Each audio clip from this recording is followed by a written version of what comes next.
it reminds me of the funerals we've seen from the Soviet Union, that they try to project an institutional power. The Iranian civilization, with thousands of years of history and civilization, you see that it's still stuck in the past, and there's no forward-looking vision there. It becomes a little bit of a game after a while. It's like, where's Waldo? You know, we keep just revisiting the same conversation of where's this guy? Is he alive? Is he a cardboard cutout? Does he have legs? It needs to create this sense of fear to send a signal that we are still in charge, we are in control, and in a way use that projection of power to neutralize domestic anger.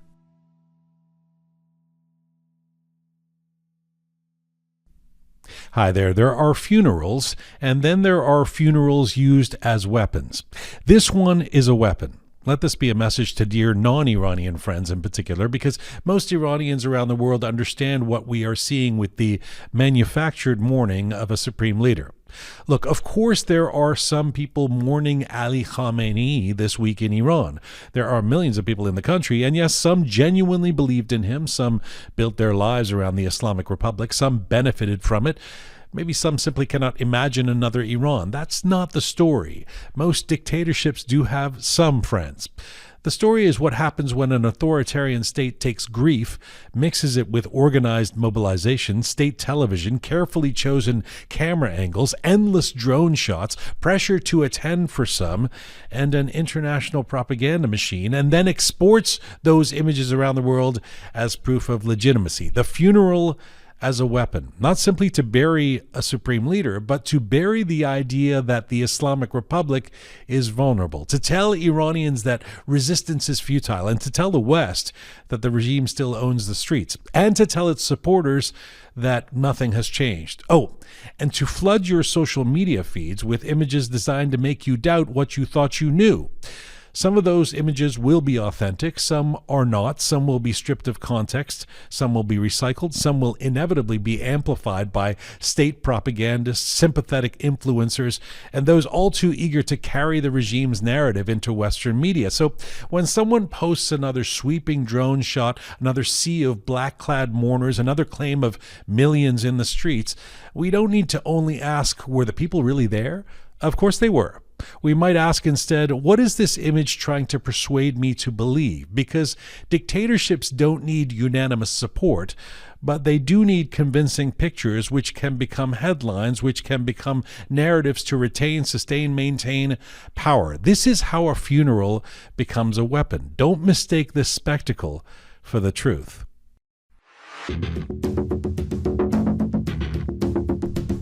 It's July 6th, 2026. This is Roqe.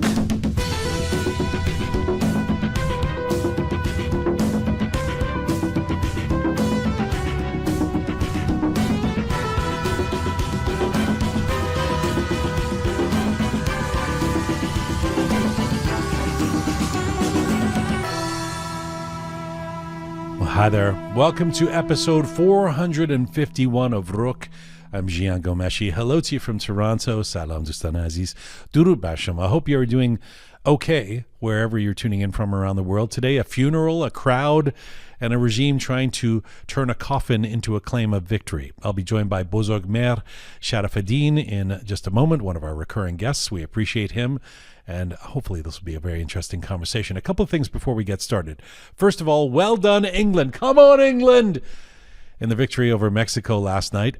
Some people wonder why I'm so enthusiastic about England. I am a British citizen, British and Canadian. I was born in England, birthright citizenship, born in London, always support Arsenal, as you know. And I'm a longtime supporter of the England team, which means I've never seen my team win in my lifetime. But this year, you never know. Anyway, go England, great victory. We had a heart attack. We survived. Second, tickets are officially on sale for Roqe Live 6. Now, some of you may know that we do our Roqe episodes in front of a live audience as a variety show that includes interviews and performances and tributes, and we are thrilled to announce that Roqe Live is coming back for Roqe Live 6 on Saturday, July 18th at the Richmond Hill Center for the Performing Arts. If you don't have your tickets already, get them now. It's less than 2 weeks away. This edition's lineup includes the legendary singer and Roqe Media Icon Award recipient Shahram Shapare. Very excited to have him on stage. The social media star and psychologist Tina Parsa, who has a lot to say about what has taken place in the Iranian space over the last 6 months. The beloved broadcaster Shali Zomorodi joining us, the singer-songwriter Dariush Azar, Ghazal Piano, the fantastic piano player Pega Ganji. And I should note that we have just added over the last week 2 great performers on this as part of this. Well, one performer, the hip-hop artist and producer G-Doll, who will be performing and joining me for an interview, and Mata Qarai, the karate champion, who will also be part of the lineup and joining us on stage for a feature interview. I'll be there hosting, of course, Roqe Live 6. All of those guests and more. There's a reception that happens afterwards, photos with everybody. There's food and there's drink, and it will be a balance, I suspect, of a thoughtful and solemn evening with some high energy moments as well. We'd love to see you there. Tickets are now available. This is how you get them. You go to our Instagram page at Roqe Media, or you can go to my Instagram page, and in the bio there, just click the bio. That's click the link in the bio, that is, and that'll take you to the tickets. So Roqe Live 6, July 18th. Hope to see you there. Finally, if you do appreciate our independent programming and or want to support us, you can do so on YouTube. If you like what we do as alternative independent media, just hit the YouTube super thanks button and you can contribute there to keeping Roqe alive and thriving. We appreciate you. Those of you who have been contributing, we notice you. We appreciate you. Thank you. Okay. My featured guest today is an Iranian-British journalist and documentary filmmaker. He began his career working for various newspapers and magazines in Tehran. He joined the BBC in London as an editor in 2008. He then became a reporter at Reuters, covering Iran's nuclear negotiations, international sanctions, and global energy markets. In 2023, he won the National Press Club's Edwin M. Hood Award for Diplomatic Correspondence. He is now the head of digital news service at Iran International, and he has a brand new book out that he has co-authored entitled Stolen Revolution, Betrayal, and Hope in Modern Iran. Bozorgmehr Sharafedin joins me from Washington, D.C. right now. Hello, sir. Hi, Jian. Thank you. Thanks for having me. Congratulations on the new book. I see you everywhere, on CNN, on MS Now, on PBS. Congratulations to you. Thank you. Thanks, Jian. I think we got lucky with the timing of the book as well. Sadly, Iran is always in the news for good or bad reasons, including this week. So let me dive right into this. The name of this episode and the title of my essay that I did just before you came on here is The Funeral as a Weapon. So you might see where I'm going with this. But this funeral procession for former Supreme Leader Ali Khamenei continues in Iran today, as you know. State television is broadcasting wall-to-wall images of enormous crowds. Officials are claiming millions have taken to the streets. Around the world, those pictures are already becoming part of competing narratives, as you know, about the strength or weakness of the Islamic Republic. So in your view, what are we actually watching happening in Iran right now? Is this grief? Is this propaganda? Is this coercion? Is it all of the above? First of all, I don't think anything unexpected is happening. I think that's the main point. I think the number of people that we see on the streets, I think it totally matches the numbers that, because look at it, no one ever said that the Islamic Republic doesn't have a support base. Right. The argument has always been that support base is not the majority. And that's why a minority shouldn't rule a country. So think, I don't know, hundreds of thousands of people on the streets, even a few million people on the street is not surprising, and it's not unexpected. Of course, a state in power can use everything to fill up a few streets and a grand mosque. So I think we should put it in the scale of Iran. I think what I see that a lot of foreign media are doing is that they are comparing that with funeral with other state funerals, and that's why they call it grand. While in this case, we should look at it, and in Iranian standards, is not an unexpected funeral. Just an example, like we in 2009, Ayatollah Montazeri died, and if you look at the photos of that funeral, which was in Qom, the number of people on the street was no less than this. And just remember, Ayatollah Montazeri was a dissident cleric. The funeral was held under massive security pressure. Hundreds of mourners were arrested in the funeral because it coincided with the Green movement.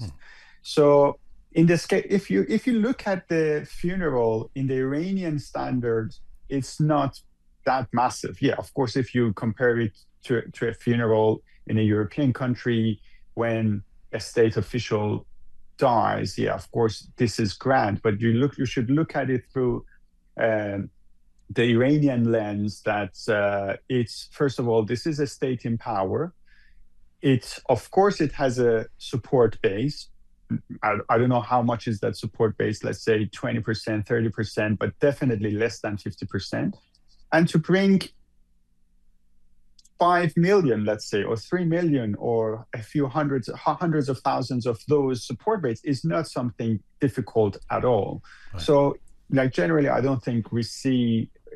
I think Iranians are not surprised by what they're seeing. This is part of the disconnect is in what we're talking about today. When I say the funeral as a weapon, there's a disconnect between I suspect what most Iranians, say, around the world see this as and understand it as, and the way non-Iranians, influencers in social media and Western media are seeing this, which is part of the reason for the need to have a chat about it today. Let me just work through this a little bit and some of the things we've talked about. First of all, when the regime claims that millions are in the streets mourning, what can journalists actually verify? I mean, first of all, we should remember that the state is saying that millions of Iranians will be on the streets because the procession is a week. So, and the body will go through streets of Tehran and other cities in Iran, and then it will go to Iraq. So it's expected that millions of people will attend the funeral. So that's the first point that we should be aware of.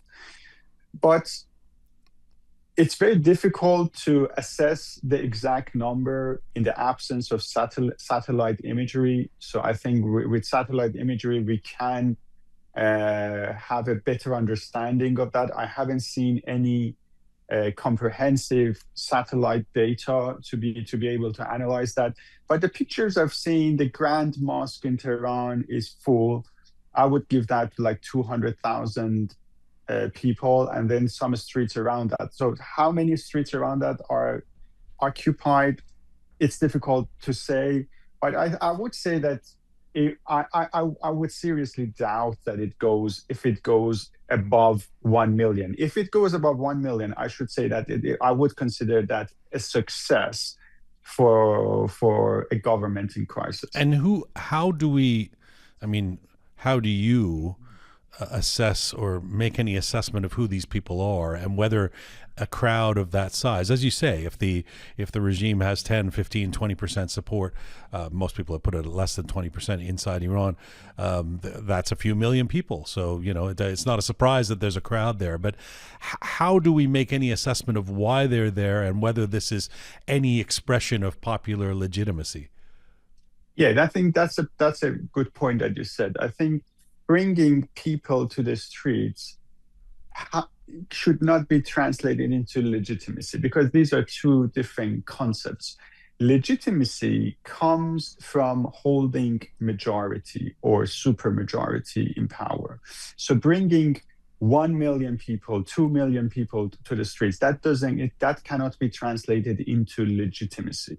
So that's the first thing. I think we don't know who are the people who are attending this ceremony, but we look at the history of the Islamic Republic, this is not something new, because for the Islamic Republic, the show of power on the street has been important throughout the years.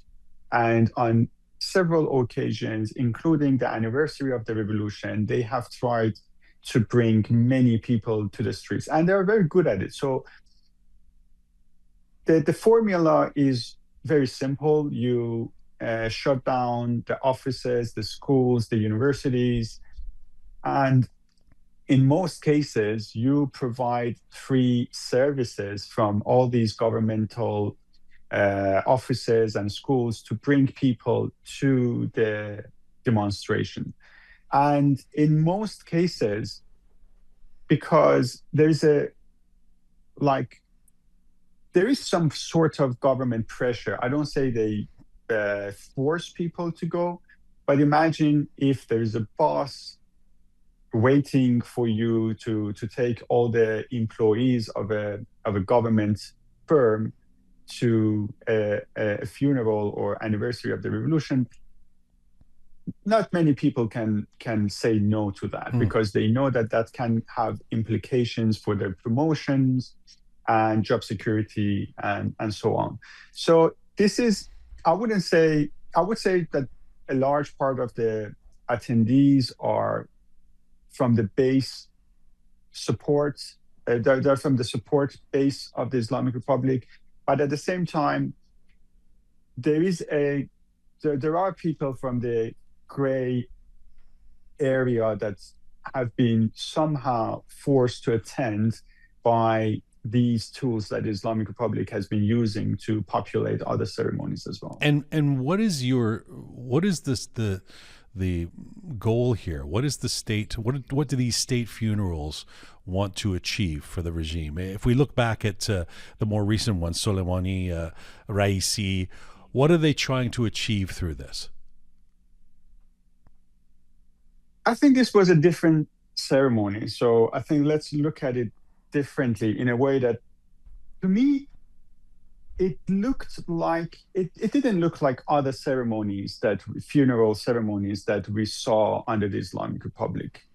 For me, this looked like more of a Soviet-style funeral.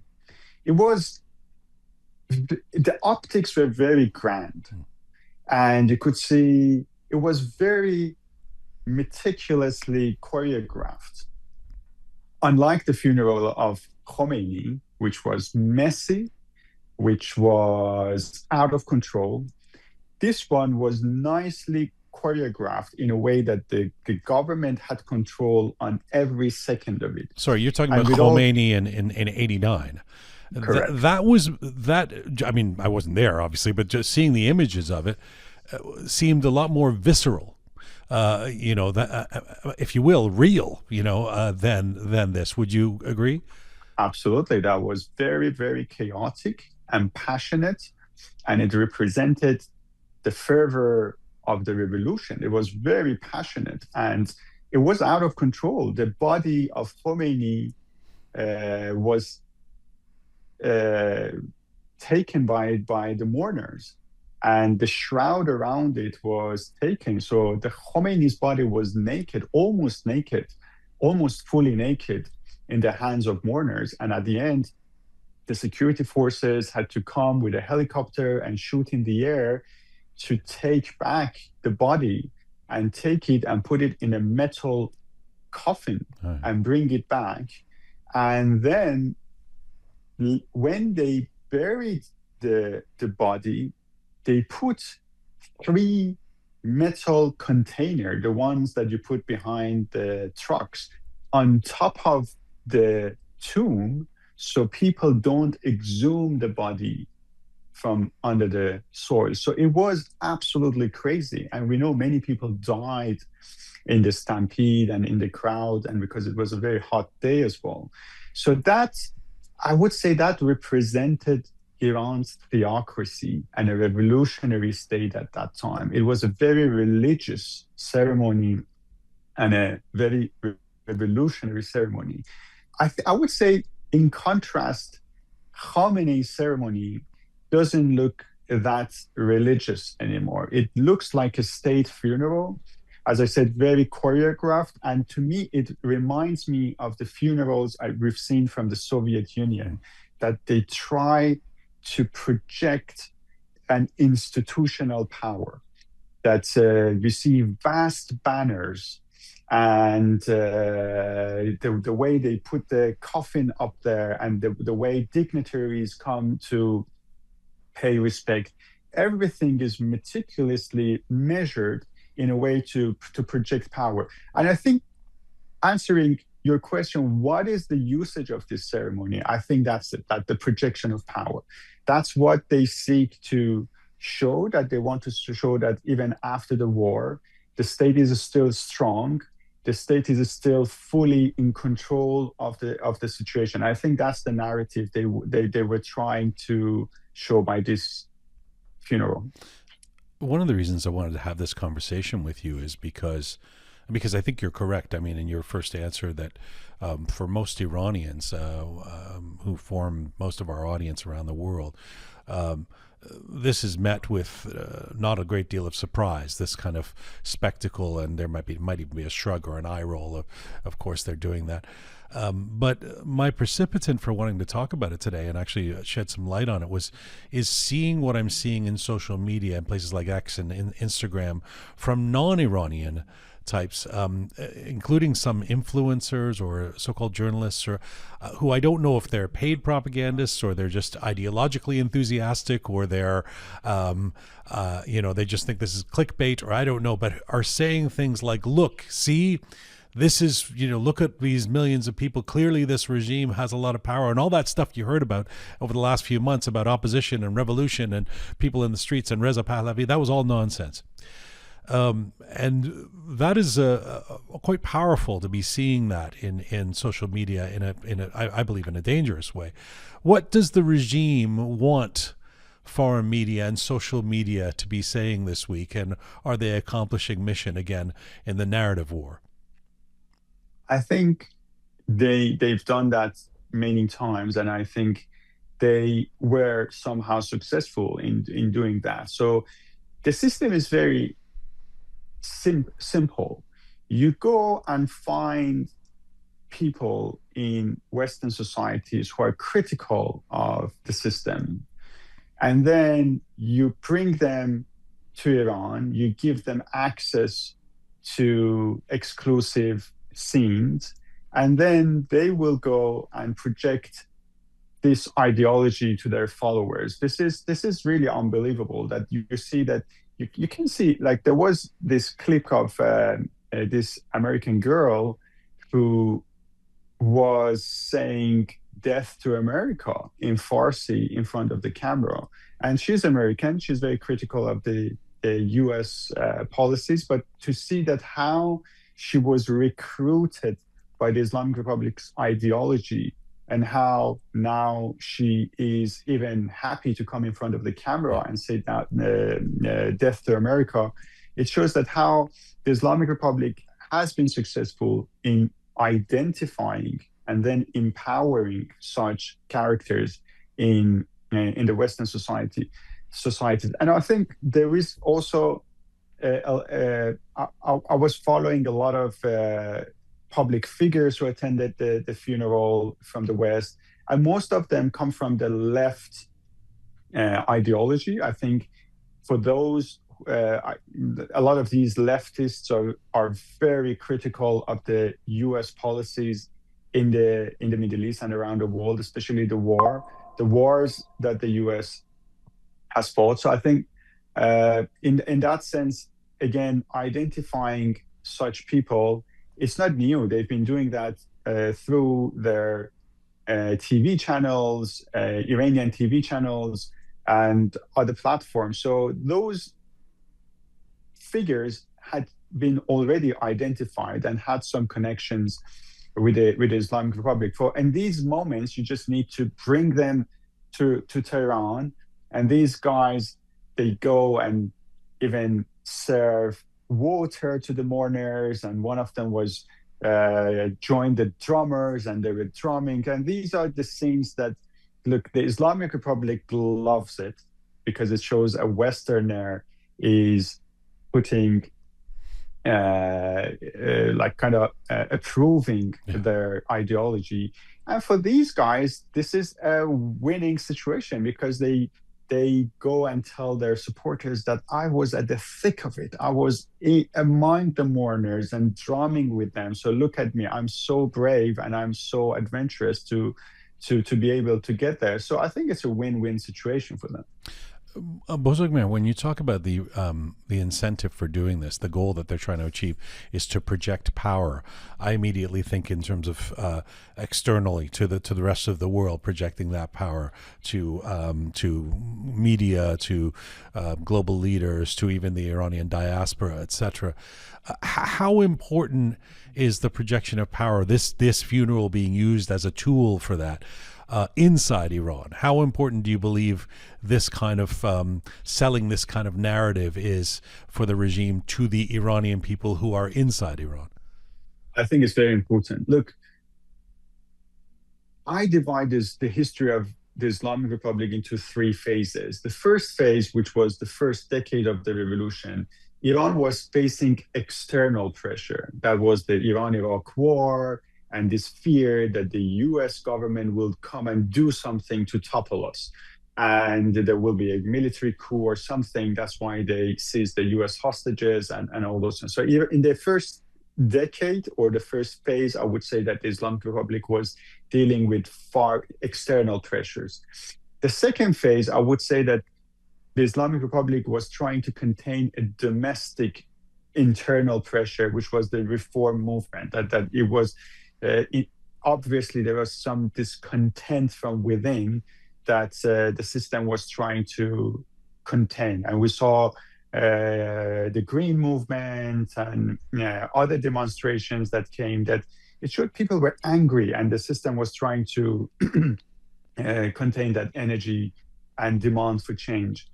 The third phase, I think it's when external and internal pressures combine. The Islamic Republic is facing external pressure because it experienced two wars in a single year, and it lost its supreme leader and a big part of its military and nuclear capabilities. And at the same time, in the same year, Iran experienced the biggest demonstration in its history. So there was an internal pressure as well. So projection of power aims to diffuse these two sides. It needs to show the foreign powers that we are in charge and in control to stop the possibility of another war. And domestically, it needs to create this sense of fear to send a signal that we are still in charge, we are in control, and in a way use that projection of power to neutralize domestic anger. You know, when you talk about the Soviet processions, when we saw those videos of state funerals in the Soviet Union and that type of thing, we would certainly doubt the intent. We would doubt the legitimacy of why the people were there, etc. But we wouldn't doubt that the processions were actually happening. You're the head of digital media now, and it's very strange to me to be, anyone can go online right now and, search a funeral procession for Khamenei in Iran, and you're met with all these videos. And I honestly can't tell. I mean, I used to think I was good at this, oh, that's AI. That I can't tell what I'm looking at anymore. I can't tell what's fake. I can't tell what's AI generated. I can't tell what's recycled or miscaptioned or, So if somebody comes to you and says, hey, head of digital media, how am I supposed to tell what I'm looking at? How am I supposed to identify what I'm seeing? You say what? First of all, I think for people who are working with digital media, I think gradually they pick up the patterns that helps them to identify AI generated content. That's also with the text. Like, I think anyone now, it's very easy for almost everyone, I think most people, to identify an email sent to them Yes. written by AI. It's just, Yes. it's very difficult to put your finger on it, but you have a sense that Yes. you understand how something is written by AI. Yes. Or In those long Instagram captions written by somebody that you know doesn't speak English in the Iranian community. Absolutely. Yeah. So I think in visual content, it's also the same. You can see, so you can identify some patterns that AI usually uses. So you can see a lot of similarities between parts of the videos. You can see that one person can be repeated in different places, and the banners, the writings, they're not usually that good. So in a sense, it's, you can, those who are working in visual content, after a while they can have a good grasp of what is AI generated and what is not. But at the same time, there are also tools. There are AI detection tools, both for text and video, that you can usually upload your content, and it gives you a good, like, it can assess it in a good way to identify them as AI or not. And I think in Twitter now we can see that that is happening a lot. You can see under a lot of videos there is this caption that this video is AI generated. The community notes. Community notes, I think, are the best. Like, usually people are more vigilant about these things. But isn't it harder in the Iranian context, in the Iranian space? I mean, because so much of what happens inside Iran is state controlled. I mean, first of all, there was an internet blackout for a few months. But if somebody says, "Oh, if somebody puts out a video of the footage of England versus Mexico last night at the World Cup," there's 80,000 people there with iPhones to be able to verify whether that was AI generated or not. We don't have that luxury. We don't have independent journalists running drones across above Tehran to tell whether these crowds are real or not. So it becomes more difficult, right? Absolutely. Yeah. I think it's independent journalism becomes more important. So I think people who get access to satellite imagery, analyze them quickly, that becomes more important than before. Because as you said, that's correct. Like, the narrative is created by the Islamic Republic. And to be honest, you have only a few days to diffuse such narrative. If after a week or a month you come back and say, oh, this picture wasn't real, this video wasn't real, it's irrelevant. It's irrelevant. First of all, I'm not sure if the same number of people will see this denial, and the impact has been created. They have received enough likes and retweets and reposts that the message is there, and it creates an impression. And that impression, the creation of that impression is very important usually. So that's why I think, yeah, you're right. Like, the first few days after such events is very important for independent journalism to come back with fact checking to show what is happening and what is not happening. What's the editorial policy at a place like Iran International around something like this? Like, you can't not show the funeral. It's news. At the same time, you don't want to be playing into propaganda of the regime. How are those decisions made? Yeah, that's a very good point. So here, we don't want to be a part of censorship. We are fighting against censorship. So, and these are historical moments. I think this is a part of Iran's history. So we can't stop showing that Pezeshkian attended the funeral. This is a fact that we believe Iranians should know, as much as knowing that Mojtaba Khamenei didn't attend the funeral. So I think our strategy is this, that let's show the facts to Iranian people and let them decide. So the facts that who attended and what was happening underground, we will report on those. But our reporting is a bit different than state TV, for example, which I'm sure that the state TV didn't mention that Mojtaba Khamenei did not attend. I'm sure that Iranian state TV did not mention that former Iranian presidents were not invited to the funeral and they were absent there. So we show what is happening and we show what is not happening, those hidden sides. But we complete our coverage by giving voice to other players as well.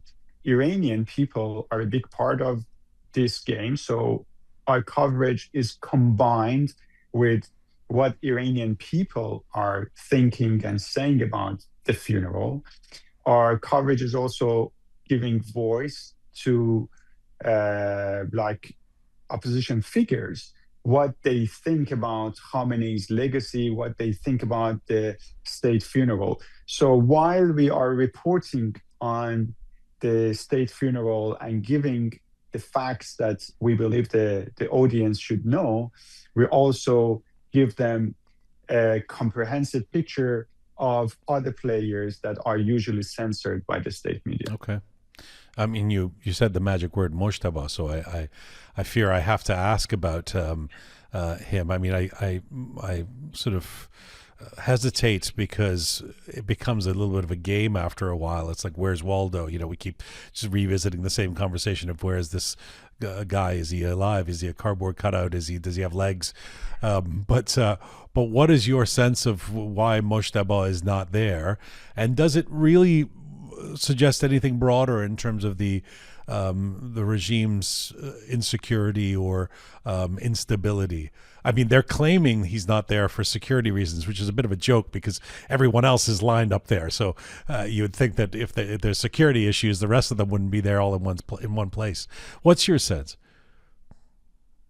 Well, this is just my personal take. This is purely a speculation. I think he's alive and I think he's physically disfigured. And I think that's one of the main reasons that he's not appearing in public. So that's my sense. I don't think he's dead.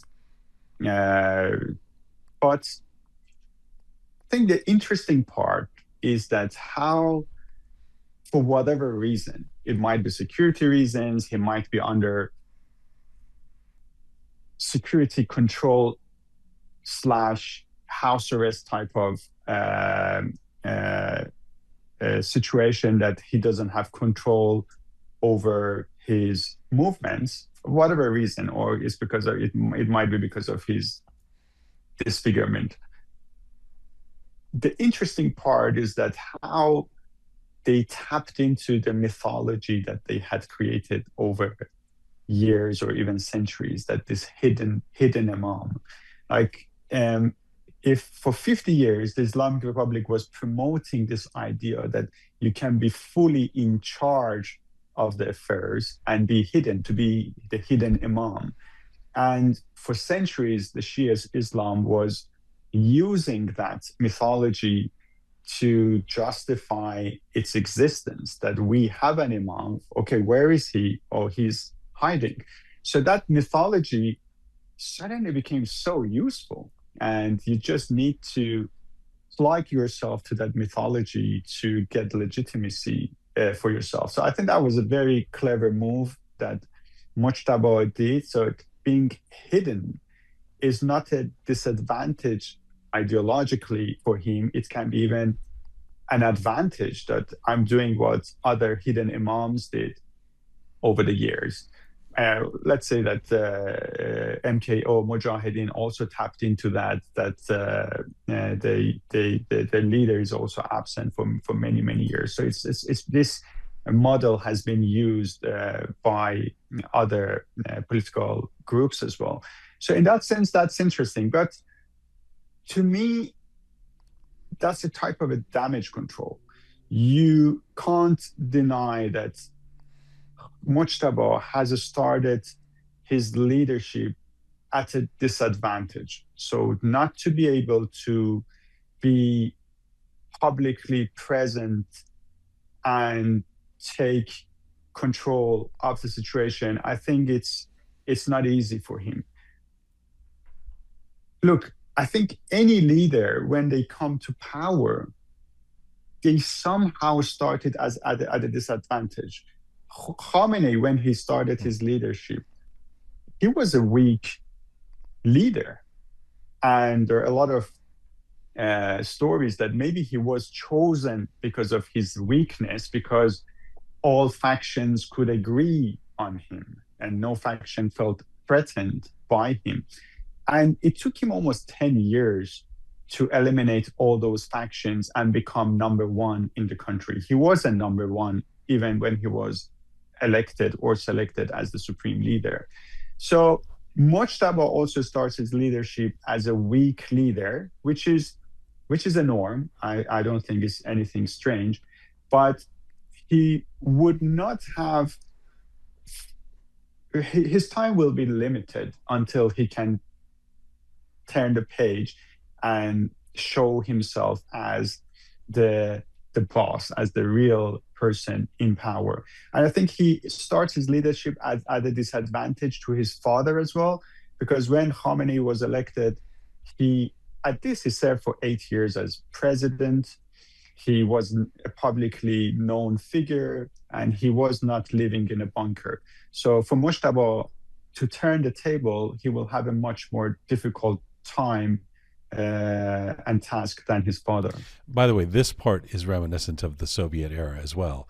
Is Brezhnev alive or dead? Is Andropov the leader? Where is he? You know, that type of highly controlled projection of who the leadership is when you don't see them feels very Soviet era as well.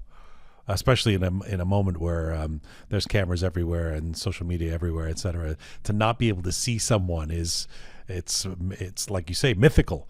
We don't see that anymore in the 21st century.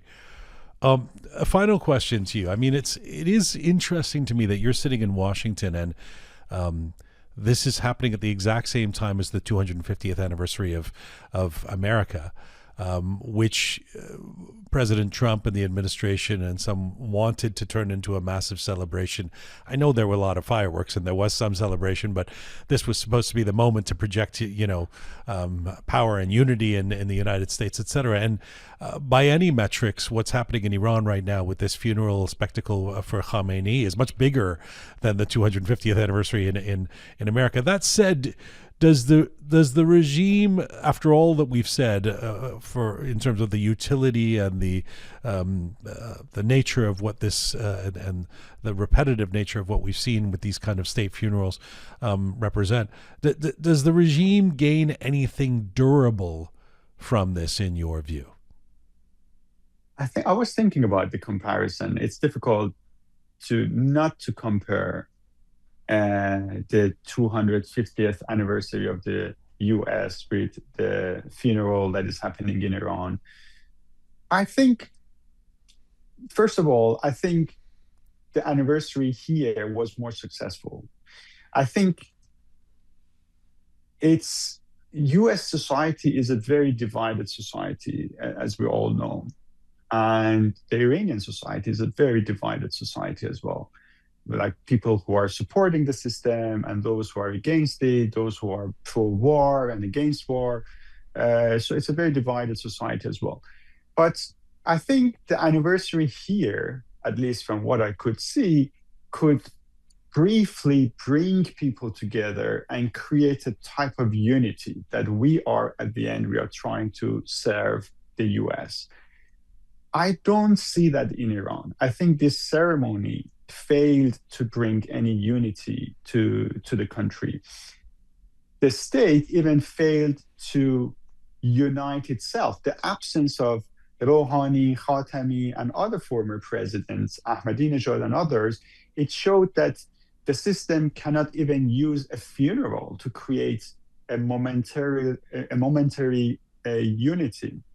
In Iran, as you know, that I don't know, there might be a dispute in a family, but when the grandfather dies, all these uncles and aunts, they come to the funeral together. They, in its tribal sense, a funeral has been used for many centuries to bring the tribe together. Sorry, Bozorgmehr, just to cut you off, but just because, it may seem obvious to many people, but in case it isn't, where were those guys? Where? Those are major figures of the last 2 decades of Iranian polity. Where were they? Where have they been? They were simply not invited to the ceremony.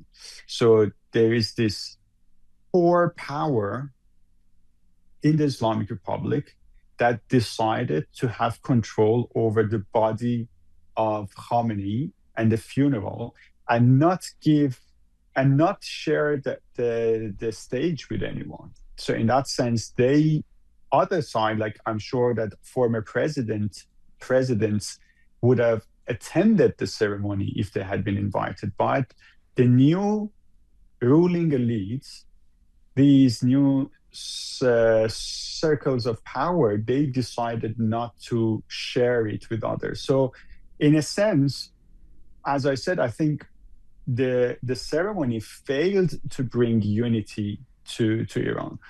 But another aspect that I was thinking about it recently was that this is so interesting that a nation is celebrating its 250th anniversary since its independence.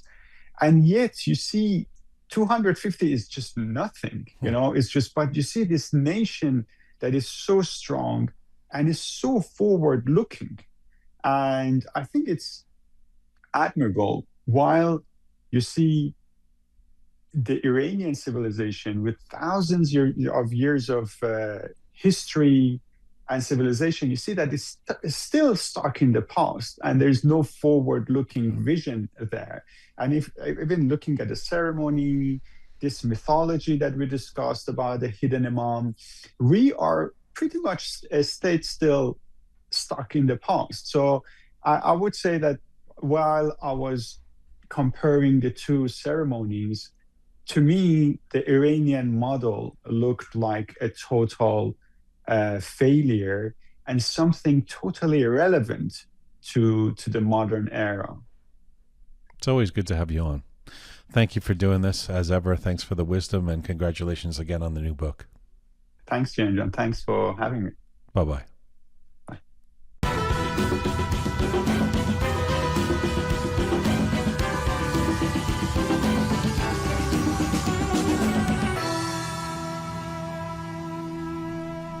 Thank you very much to Bozorgmehr. Always a thoughtful conversation when we have him on. If you have anything to say about this Khamenei funeral procession spectacle, by all means get in touch with us. You can post on any of our platforms as well. If you follow us on YouTube or Apple Podcasts, Spotify, etc., or on Instagram.